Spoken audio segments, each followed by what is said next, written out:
the first thing I just want to do with you guys tonight is I just want to do something from an exam technique perspective. So inside this question, this is a VAT question that was asked in the board exam originally. So it was as part of one of the RTC papers. Okay, it was not answered very, very well for RTC. It was out of 18 marks. I've actually expanded on the question and I've made it out of 25. Okay, and what I'd like you to do is I would like you to read through the question and I would like you to actually think about how you're going to answer the question properly. So 23 marks for discuss the VAT implications for the two matters for the company, 1 mark for communication skills and 1 mark for layout. Now, as far as this is concerned, what needs to happen as far as this question is concerned, I want you to think about how you are going to answer this question. I'm dealing with this from a VAT exam technique perspective, but essentially an exam technique perspective for all of tax, okay, as to how to do things, whether you can read requireds properly, whether you know how to set out and how you want to answer questions. Okay, so guys, please read through it. I'm going to push pause on the recording now. I'm going to give you 3 minutes to have a look at it and for you to think about how you're going to approach it. And I'm going to speak to you in 3 minutes time. I'm just pausing the video. Okay. So guys, this is what I wanted you to actually do as far as the question is concerned. So I just wanted you to understand it from this perspective. Okay. So what I want you to do is I want you to look at the required and understand what a required means. So it says discuss the VAT implications of the two matters for the company. Okay. So we've got 2 queries there. VAT implications for the 2 matters. So it says VAT, which means you only need to deal with VAT. You don't need to deal with anything else. So from a perspective, there's different things that questions can say. If the question says tax implications, what's going to happen if the question says tax implications? Well, then I need to do income tax. I need to do CGT. I need to do VAT. I need to do estate duty. Okay. I may need to do donations tax. And I may need to do dividends tax itself. So what I want you to do is when you read a required, I want you to understand what the required needs from you. So if it asks you for tax implications, what you should do is you should take a step back and actually say, so tax implications, is there income tax, is there CGT, is there VAT, is there estate duty, is there donations tax, is there dividends tax? That's not what this question did. This question just said VAT implications. So I don't need to do all of that, but you should be aware if it asks you for tax implications, you should list those 6 types of tax and ask yourself whether you need to deal with them inside a question. The second thing that you need to do is there's always a question about time relatedness. Okay, so let me just explain to you what happened within the board exam itself. Okay, things need to be time related. Okay, so did they limit time in this question? Did they only ask you to do this year, or did they ask you to do all the VAT implications for the 2 matters for the company? Now, here's the thing, guys. If they give you a time-related restriction, if this question said for this year, then you would only do it for this year. Now, in this question, you've got something on 1 February 2015. Okay. And guys, should you put that in the solution? And the answer to that is yes, I should. Do you know why? Because they didn't limit the time in the required. So they did not limit the time. They said, discuss the VAT implications of the 2 matters for the company. No time related period. We will discuss everything. So when I start doing the solution and you start seeing that, I start discussing what happened in 2015, it is part of the solution. You need to do it. If they say something like this, often within an RTC or a year-end paper, you might need to discuss not only this year, but any future years as well as to what's going to happen with the question itself. So before you do a question, see the required, okay? Tax or VAT, tax, you need to do everything, VAT, only that. If it says income tax, what is in the Income Tax Act? That, okay? If it just says Income Tax Act related stuff, it would be, not that, sorry, those four. If it just said pure income tax, okay, you might go through your income tax and your CGT itself. Just make sure that you're answering the question properly when you start doing a question. Now, the second thing is, do you know what you guys do when you read a question? You start underlining stuff. So it says the first query concerns a luxury motor car. And for some particular reason, you'll start underlining all sorts of shit, okay, as we go. That does not help you at all when you are answering a question in an exam. It does not help you in the slightest bit. What I need you guys to actually realize is that when you read through a paper, you need to start tagging transactions, because I just want to actually introduce a concept to you for tax, okay? For something to have a tax effect, what do you need? You need to have a transaction that takes place. No transaction, no tax. So while you're reading through questions, it wouldn't be a bad idea for you to label all of the transactions within a question. So let me show you how I would read through the question, okay? And I like to have different colors, and I might change colors around, but we'll work through it. It says the human resources manager has the following two queries on VAT issues. The first query concerns a luxury motor car owned by EGI, which it acquired for $450,000, including VAT of 14% on 1 Feb 2015. So that's VAT query 1. I put a V there with the 1 next to it, because I know that it's VAT. It says the free use of the motor car was given to the managing director. Okay, so what's going to happen? That's VAT entry 2. There's another transaction. I gave it to the managing director as part of his employment package. Repair, maintenance, petrol, and running costs are borne by EGI Limited. So what's going to happen? Okay, I'm going to have VAT matter 3. What is that going to be for? Repair, maintenance, and running costs. And for petrol, I'm going to have VAT matter number 4, because repairs are done differently from petrol. Petrol zero rated itself.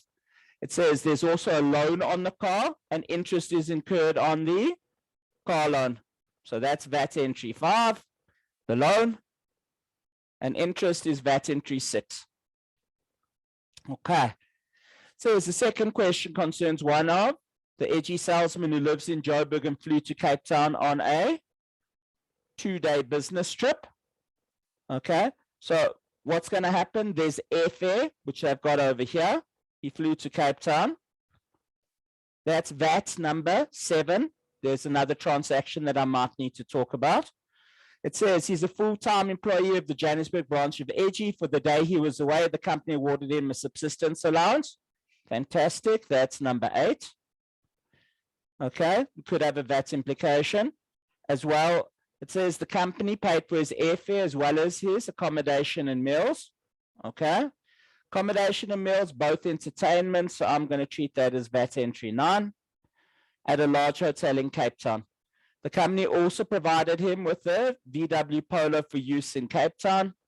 So VW Polo, there might be V10 and V11. Okay.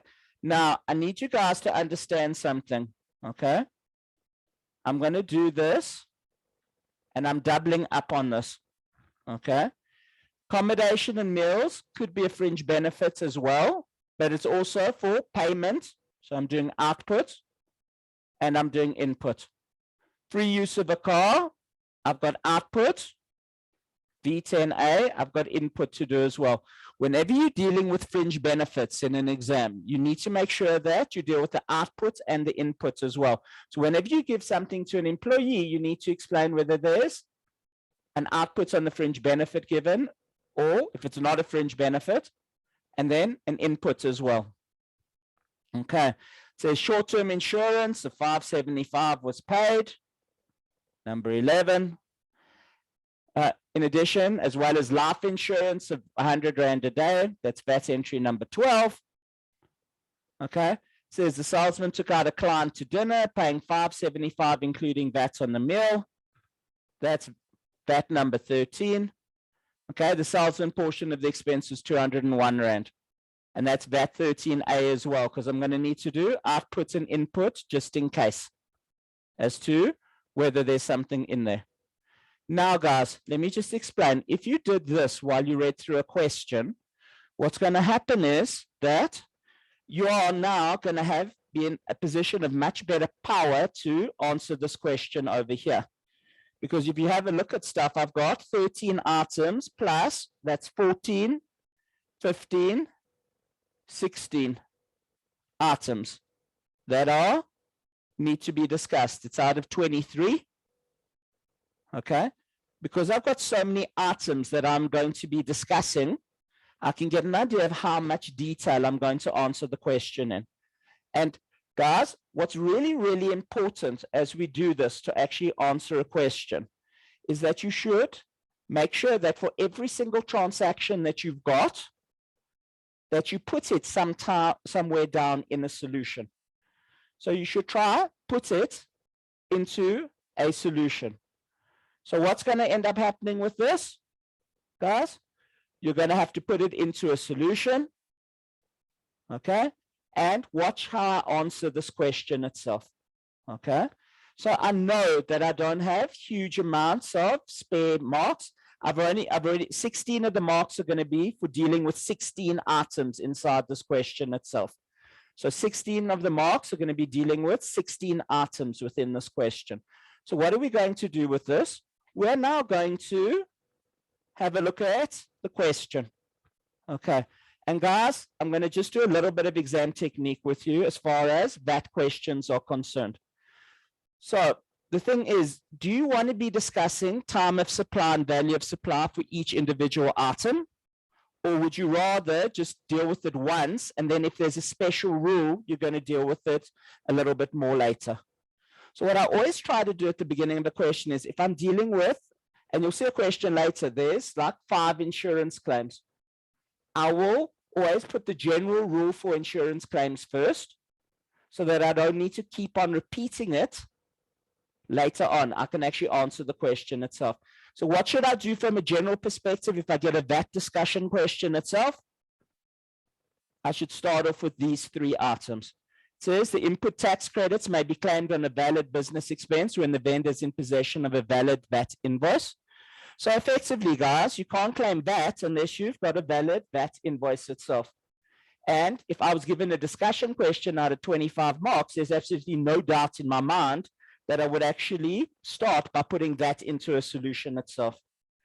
The value of supply will be the amount on the invoice. Time of supply will, unless otherwise stated, be the earlier of invoice or payment. It's a company, you have to be on the invoice basis, guys. Companies have to be on invoice basis for VAT.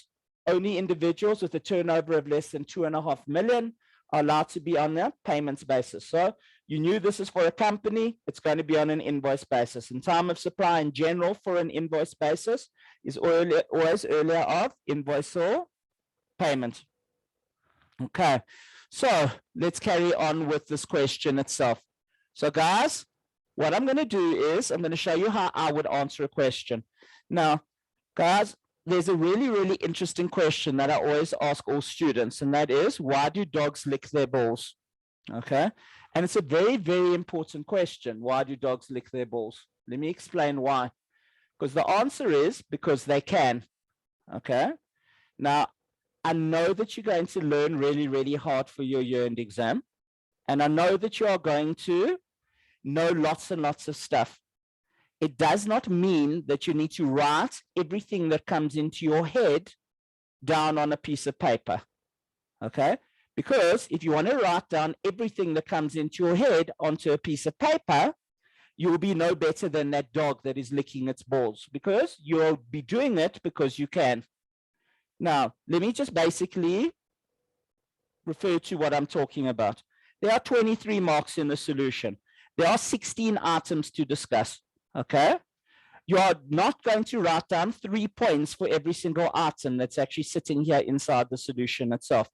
That is pointless to actually do that, okay? Otherwise, you're going to be taking half your exam paper to answer this question, and you're going to leave a huge clump of marks out at the end. So I don't want you to do that. I want you to be aware of it. You'll be able to see where you need to talk a little bit more, and watch as I go through the question itself, okay? So I'm going to go through how to answer this. And guys, managing your time is really, really important. I've been marking CTA exams. I don't mark for UNISA, but I do mark for other institutions itself. And I keep on seeing people writing so much shit down and not finishing off their papers. And if you can fix that up, that's one of the great battles that you might actually win when doing your exam. So let's just start. It says the first query concerns a luxury motor vehicle that's owned by Edgy, which it acquired for $450,000, including VAT of 14% on 1 Feb 2015. Okay, so that's number one. I bought a car on 1 Feb 2015. Do I need to write something down for it? Sure. Okay. Do I want to write down 5 marks or 1 mark? It's a simple thing. What happens when I buy a car? Input VAT is denied on acquisition of a motor car. So input VAT is denied on acquisition of a motor car.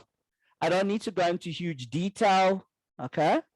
But on acquisition of the car, input tax credits would have been denied on the acquisition. I know you're asking, but it happened in 2015. Why do I put it in the solution? Because it said discuss the VAT implications.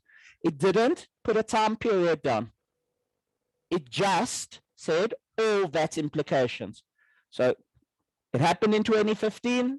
So what? No time limitation. I need to write down for everything. Okay? And please understand, the question could be asked in such a way that you might need to actually answer for next year and the year after and the year after. Not normally for VAT, but for other stuff if it was income tax. So please make sure that you understand that. Do I need to do more than that? No. Okay? That's it. Okay? At the best, you might want to say it's a motor car. Therefore, input tax credits are denied. Now, guys, please don't say that there's no VAT. Okay? There is VAT. When they sell you the car, there's VAT. Okay? It's just denied. It's like having that girlfriend that can have sex with you, but doesn't. Okay? It's there, you just can't have it. So please, if you say no VAT, you will get marked wrong in a paper. You need to say input VAT has been denied. It's there, you just can't have it. Okay, and that's something that lots and lots of students make mistakes on when they're dealing with motor cars and entertainment and subscriptions in an exam. They don't say denied, they just say there's no VAT, and that you will get marked wrong on. So guys, what would I do if I answered a question? I would go and I'd cross out I'm just going to rub out what I've used so that I know that I've done it. So I'd cross it out on my exam paper, and then because I'd like to make sure I've done all of the stuff on my paper. Because if there's anything that's still there from a transaction perspective, I've got to question myself. Have I answered the whole question? Because if I tag off every single transaction, have I answered the whole question? It says the free use of a motor car was given to the managing director on 1 March 2017 as part of his employment package. Fantastic. So that's V2. I'm going to answer it now. That's why I'm rubbing it out. Now, this can be more than 1 mark, because what do I need to do? If a car's been used for a period before he got first use of it, what you do is you say it was used for 2 years and 1 month before he got use of the car. And what's going to happen? I can reduce the cost of the car by 15% for each year. But I've got to do it from a nice basic perspective. I've got to say, free use of the car, what is it? It's a fringe benefit. Therefore, there is a deemed output VAT. So whenever you see the word fringe benefit, what do you need to do? You need to say the word deemed output VAT. Guys, it's not a proper supply where you sell something, but every time you give a fringe benefit to someone, it's a deemed output. So you need to say, listen, this is a fringe benefit, and I need to calculate it. The second thing is, guys, okay, what's really, really important here is when I give a fringe benefit to someone, okay, often I'm buying a car, I'm giving it to someone to use. I need to say how much VAT is charged, but I've got to be very specific about the VAT itself. Okay, so I need to say not VAT, but I need to say output VAT. So guys, in the solution, there was 1 mark for saying there's output VAT per month. And how do we work out the cost? We got to use the formula. And unfortunately, you need to learn the formula off by heart. So what is it, guys? It's either 0.3% or 0.6% times by cost X VAT. Guys, when do we use the 0.3%? We use the 0.3% when we could claim input, when we could not claim input VAT. This is when input VAT is denied. If we could claim input VAT, we use the 0.6%. Okay, times cost X VAT. Remember, it said 14% in the question. Okay, now what do we need to do with the cost X VAT? We need to reduce it for completed years since, okay, person got it. So in this question, before he was given it, it was used for 2 years and 1 month by someone else. So what we're going to do in this question is say times 85% times 85%. Why? Because somebody else used it for 2 years before him. So I get to reduce it by 15%. And then what are we going to do with that? We're going to times the answer by 15 over 115. Okay, times by number of months. Now, I need you to understand, we have a decision to make between the 0.3 and the 0.6. So often there's a mark or there's half a mark for doing that. We can choose cost X VAT or including VAT. So there's normally half a mark or a mark for doing that. Times 85 times 85, there's probably marks for doing that. Times 15 over 115, there'll be a half a mark for that. And then times by number of months, we'll probably have a mark for it. So each time you need to make a decision, they're going to reward you with a mark. So that's what's going to happen. So let's just have a look at this solution. Acquisition price, X VAT. And if VAT was at 14%, VAT's at 14. Less 15% for 2 years. There's 15% for 2 years. Times 0.3% times 15 over 115 gives you your output VAT per month. Do I need to write anything else down? No. But I should actually be cognizant of the fact that it's out of 23, but this one is probably about a 4-mark question. So when I started with 23, I always keep a mental note. It was 1 mark for the first query. I've probably taken off 4 marks for the next query. Okay, so I just try to keep a little bit of a running total in my head. I've got 18 items now for 18 marks for 14 queries.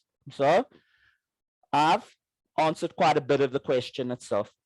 Now, okay, I want to just do something else just while we're doing this question. So I want to go into the solution and I want to go all the way to the last page. Okay. And I want to show you something on the last page. Total possible marks 29, maximum 23.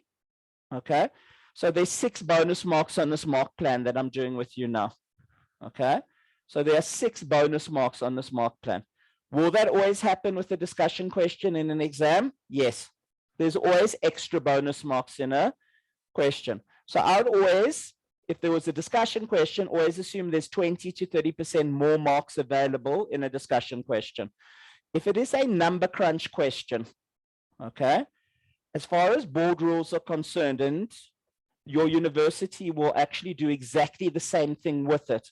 If it's a number crunch, if there's 25 marks, there's 25 marks on the mark plan. You're not allowed to add extra marks in a number crunch question. But in a discussion question, there will be extra marks for it. So I need you to understand when you do a number crunch, the marks on the mark plan equal the marks in the solution. Can't be bonus marks there. When there's a discussion, there's always a leeway. And that brings me down to the next discussion point that I want to go through with you. Okay, and that is the word discuss. What does the word discuss mean? Okay, now did I just do number crunching inside my solution? I did. Okay, so a lot of people don't seem to understand that when it says discuss, what does discuss mean? Discuss means discuss, obviously, plus if there's a number crunch that you can do, you must do the number crunch. You have to. Okay, so about 10% of the people that I normally mark fail because of this point. Why do they fail? They fail because they don't number crunch properly. Okay, they see the word discuss and they don't think they need to do any calculations. You have to number crunch in a discussion question. If they do not give you numbers, you will explain to someone how you would do the number crunch if you were to have numbers. Okay, so when it says discuss, it means number crunch as well. And that is something that many students get very, very wrong when they actually are doing papers. So that's very, very important for you to understand. And I'm trying to make sure that you don't FUBAR a paper. FUBAR stands for fuck up beyond all recognition. Okay, because if you don't number crunch in a discussion, it's like saying, please fail me, because it's terrible. If you don't know what the word tax implications means, it's like saying, please fail me. You need to get all of these basics right. And I am going to speed up a little bit now, as far as going through the question is concerned. So next thing, guys, it says the repair, maintenance, and running costs. Okay. Now, the reason I put and I underlined all three of those is because all three of them work the same way. Okay. When you get a car, a company car, the company pays for repair, maintenance, and running costs. Even though input VAT is denied, you can still claim your input VAT on that. Okay. The only prohibition is claiming VAT when you buy the car. You can claim VAT for all ancillary costs with the car. Okay. Now, there's two things to talk about here. I'm giving this to an employee. Is that a fringe benefit? No.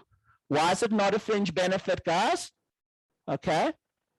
It does not have a fringe benefit because it's all included inside the number crunch that we've just done. So it's always good for you to actually write something like that down to say, listen, we're giving the guys fuel, we're giving the guys repairs, we're giving him maintenance, we're giving him running costs. Okay. There's no fringe benefit because it's included in the number crunch that was done. And can we claim input VAT? Yes, we can claim input VAT. So guys, that's another 2 off. I've got 16 marks and 13 queries still to actually go through. And I should put something like that down in the solution. Now have a look. I'm giving it to the employee. Okay. But it does not constitute a further fringe benefit.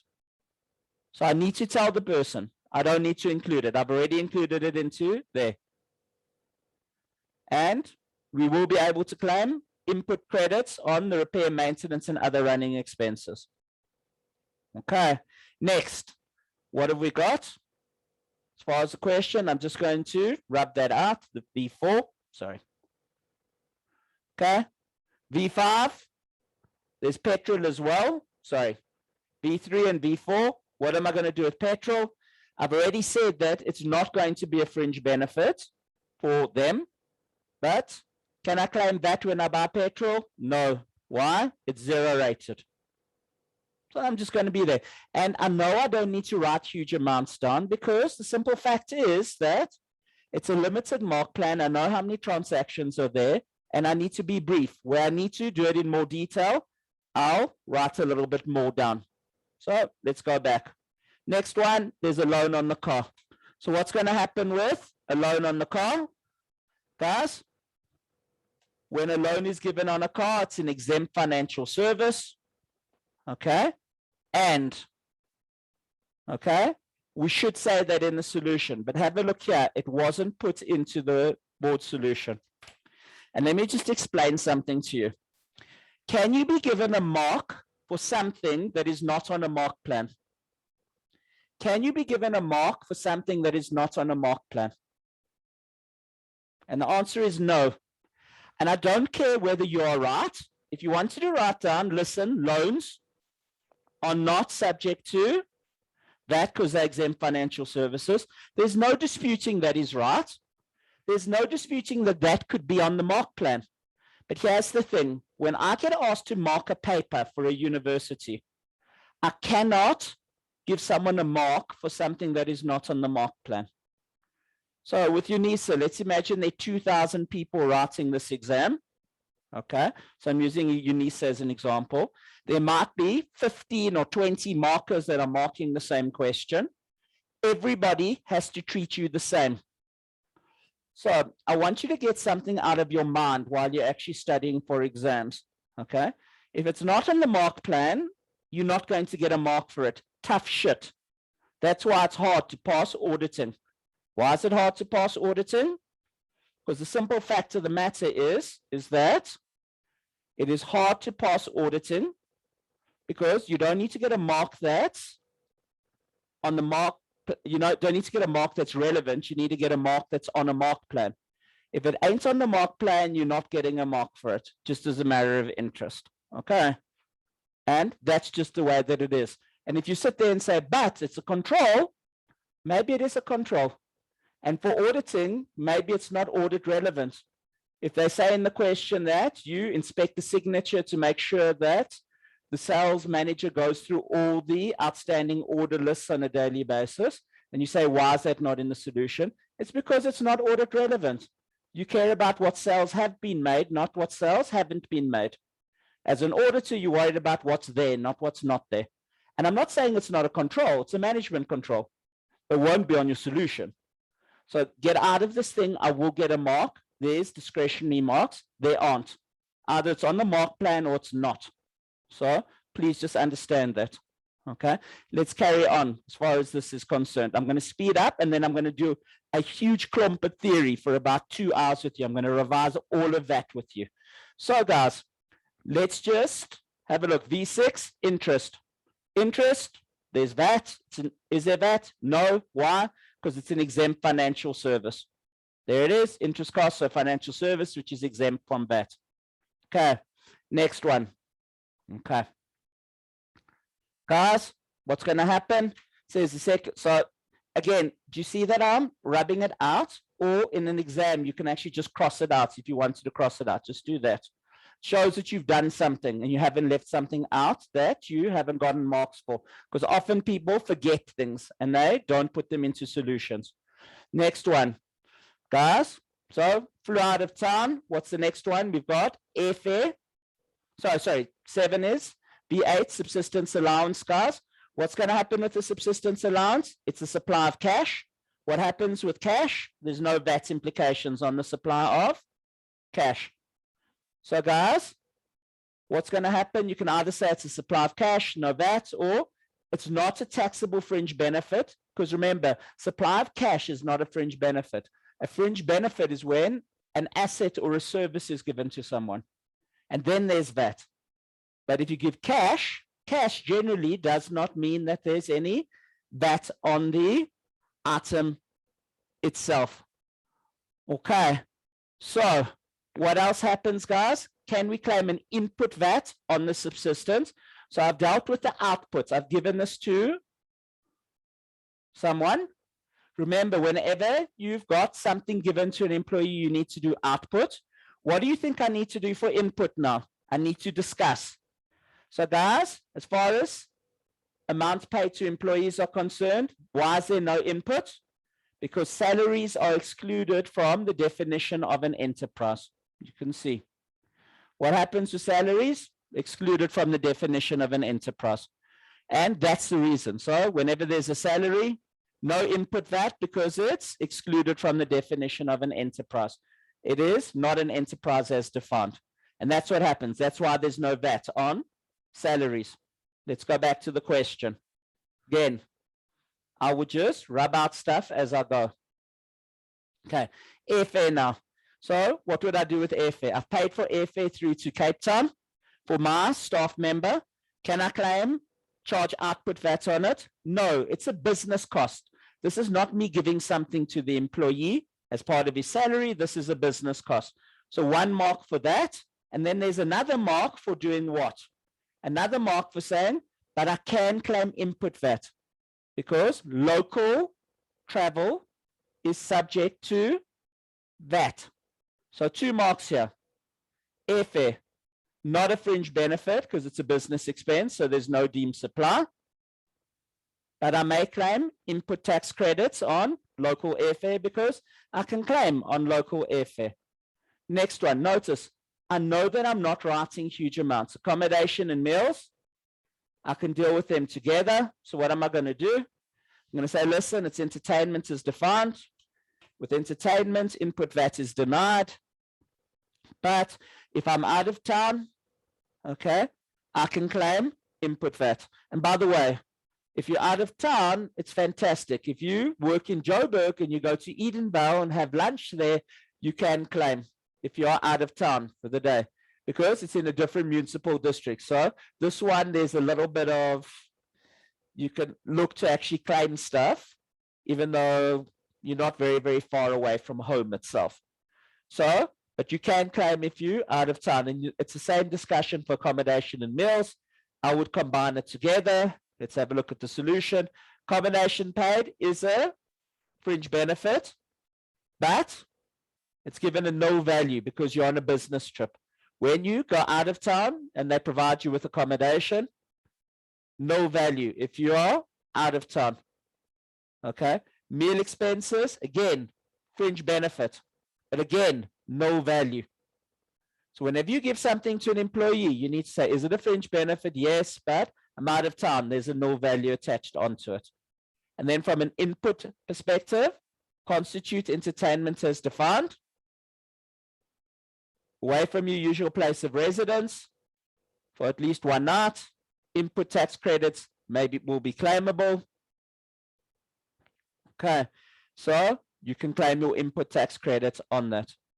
So maybe if you work in Joburg, you go eat in Edenvale, you might sleep at your girlfriend's house and then claim the VAT because you're away from your usual place of residence for 1 night. So I know I'm being facetious with it, but just from a practical implication of doing something. You have to be away for at least 1 night. Let's carry on. Next thing in the question, guys, gave him a Volkswagen Polo to use. Guys, it's a business car. Okay, so is there a fringe benefit for him? Guys, remember, I need to do the output and I also need to do the input. The provision of car whilst away on a business trip is not a 7th schedule taxable benefit, so there's no deemed supply. And guys, whether I'm renting a car or buying a car, when I get a motor car, rental input VAT is denied on it. So it doesn't matter whether I buy a car or I rent a car. If it's a motor car, input VAT is denied. Okay.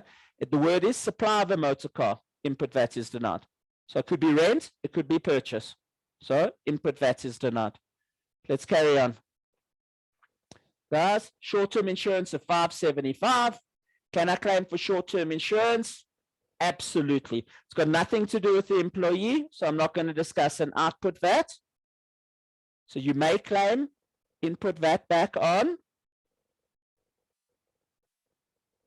the insurance paid on a car. Short-term insurance, VAT is claimable. Okay. Next thing. Next one.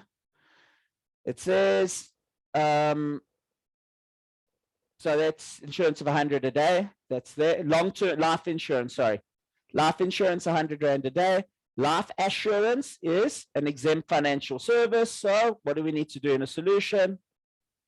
Oh, by the way, see, because I gave you the number, you need to do the number crunch.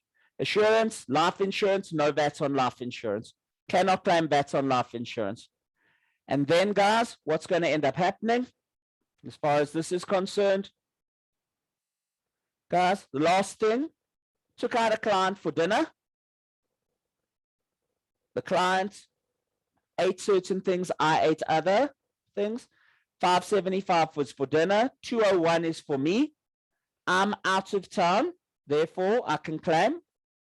For my clients, I can't claim because I'm providing entertainment to a client. So what's going to happen, guys? I'm going to need to discuss that in the solution itself. No amount can be claimed on the amount spent on the client as it's entertainment, and input VAT is denied on entertainment. Okay, can't claim. Sorry, and there should be 201 times by 15 over 115 equals 21 Rand can be claimed for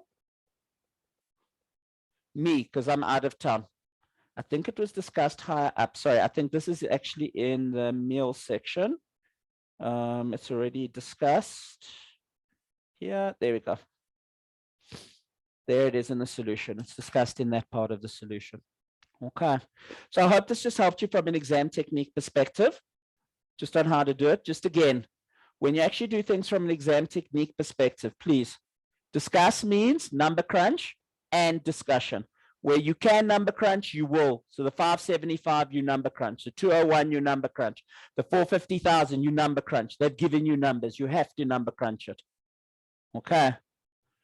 Okay. VAT implications, only VAT. Okay. See how many marks there are. If you list the transactions, you'll know how much to write down. Okay. And it's very important for you to list transactions while you're doing something. I hope this is giving you a little bit of an idea on how to do it. Guys, just for layout and communication skills. So communication skills is, can you formulate an argument? Is your English appropriate? Okay. And then your layout, guys, if they've given you 2 queries and there's got to be a proper layout, then just go and put proper headings in and everything. You can always get marks for it. Look what happens here. Full out, subsistence allowance, business trip expenses, accommodation, meals, airfare. It's nicely set out, okay, for your layout. Okay, you're arguing nicely. You've got query 1 and then you've got query 2. Please just make sure you lay out properly and do headings and all sorts of stuff like that. I think that that's just really, really important when you're doing things, okay? And don't make it look like a dog's breakfast, okay? Rather write reasonably neatly. I just want to just give you one little bit more thing of insight. Guys, if I'm marking and it's 12 o'clock at night because I've got a day job, so I'm going to be marking for a university at night time. Okay. If I'm nice and fresh at 7 o'clock at night, that's great. If I get your dog's breakfast at 1 o'clock in the morning, and this is just in general for anything, and you do not write legibly and I cannot see what you write, okay, I'm going to have a sense of humor failure and I'm probably not going to be able to read it and you're going to get 0 in a question. So I just need to just recommend to you that please try write nice and neatly if you can. Okay, that's number 1. Okay, because generally you will be rewarded for it, because if we can read your stuff better, there will be reward for you in it. If I can make a second comment to you, and I know this one is an unfair comment, but I've spoken to other lecturers at Mark about this, and I really do believe that this is a psychological thing that you need to understand. Please try write something intelligent down at the front of an exam paper. Please try write something intelligent down at the beginning of an exam paper. Because if the marker is marking you, they will think that you are reasonably bright. And if there's something that is 50-50, they'll probably give you benefit of the doubt. If you write down something that is incredibly stupid, okay, and we think that you're as thick as pig shit, when you get to that same 50-50 point, if the marker thinks that you're as thick as pig shit, you're not going to get the mark. And I know I'm being very, very callous with this, but that's what happens, okay? So I really think at the beginning of an exam paper in question 1, please just try to be reasonably intelligent with the way that you start answering your first question. If it was me, I'd normally start with a number crunch, okay? Because just number crunches are quicker, much easier to do than discussion. I know from personal experience that number crunch questions get answered better than discussion questions. And I might think that you're reasonably bright and give you benefit of the doubt when I mark. And it's not something I do deliberately, but I do make a judgment call. In the first half a page of what I mark, every marker basically makes a judgment call as to whether you're quite bright or whether you're as thick as pictured. And it's just a natural thing. So please, at the beginning of an exam paper, try write something intelligent. If you need to do part B before part A, absolutely no problem. Okay. We can mark in whatever order you put the stuff in. Just make sure that you clearly mark that it's part B and we know what order that you actually are answering it in. It's not a problem. Okay. So that was my exam technique session. Okay.